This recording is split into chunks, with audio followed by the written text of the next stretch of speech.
25 సంవత్సరాల వయసు పైబడిన వ్యక్తి ఒక గ్రామంలో ఒంటరిగా నివసిస్తూ ఉంటాడు.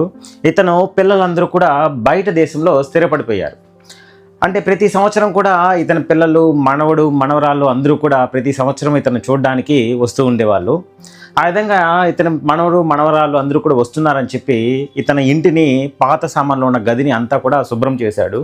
అలా శుభ్రం చేస్తూ ఉన్నప్పుడు ఇతనికి ఉన్న చేతి వాచ్ మిస్ అయిపోతుంది. అలా మిస్ అయిపోతుంది, వెతుకుతూ ఉంటాడు, కనపడదు.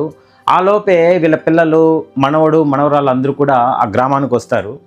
వచ్చిన తర్వాత వాళ్ళతో గడుపుతున్నప్పుడు ఈ వాచ్ గురించి మర్చిపోతాడు. 2 రోజుల తర్వాత స్నానానికి వెళ్తూ ఉన్నప్పుడు ఈ వాచ్ కనపడదు.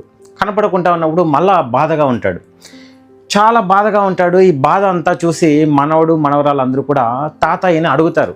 తాతయ్య, ఎందుకు మీరు చాలా బాధగా ఉన్నారు అని అడిగినప్పుడు ఆ తాతయ్య పిల్లలకు సమాధానం చెప్తాడు. మీ నాన్నమ్మ నాకు మొదటి సంతానంగా ఈ వాచ్ నాకు గుర్తుగా ఇచ్చింది. ఇప్పుడు మీ నాన్నమ్మ లేదు, దానివల్ల నాకు చాలా బాధగా ఉంది. ఈ వాచ్ని ఆమె జ్ఞాపకార్థంగా రోజు కూడా చూసుకుంటూ ఉన్నాను అని చాలా బాధపడుతూ ఉంటాడు. ఇలా బాధపడుతూ ఉన్నప్పుడు అతని మనవరాలు తాన్విత వచ్చి తాతయ్యని అడుగుతుంది.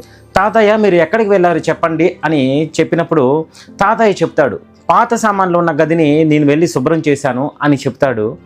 ఈ తాన్విత, మనవడు, మనవరాళ్ళు అందరూ కూడా వెళ్ళి అక్కడ పాత సామాన్ల గది దగ్గర 2 గంటల పాటు వెతుకుతూ ఉంటారు.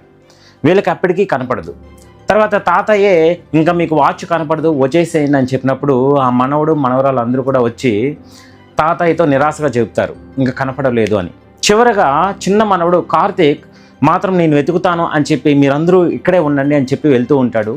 కార్తీక్ని చూసి అందరూ కూడా ఆశ్చర్యపోతూ ఉంటారు. అలా కార్తీక్ అక్కడికి వెళ్తాడు, వెళ్ళి అక్కడ నిశ్శబ్దంగా కూర్చుంటాడు.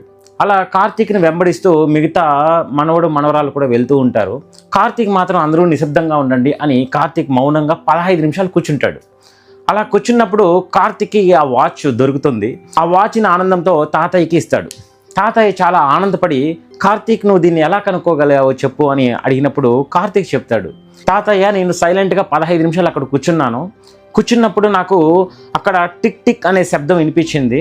ఆ శబ్దం వైపు నేను చూశాను, అక్కడికి వెళ్ళాను, మీ వాచ్ నాకు అక్కడ దొరికింది అని చెప్తాడు.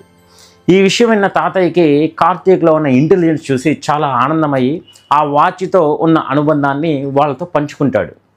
ఎక్కడ మనం ఈ స్టోరీలో అర్థం చేసుకోవాల్సింది ఏమంటే, మన లైఫ్లో కూడా ప్రాబ్లమ్స్కి సొల్యూషన్ కావాలనుకున్నప్పుడు గందరగోళంలో ఉంటే సొల్యూషన్ దొరకదు.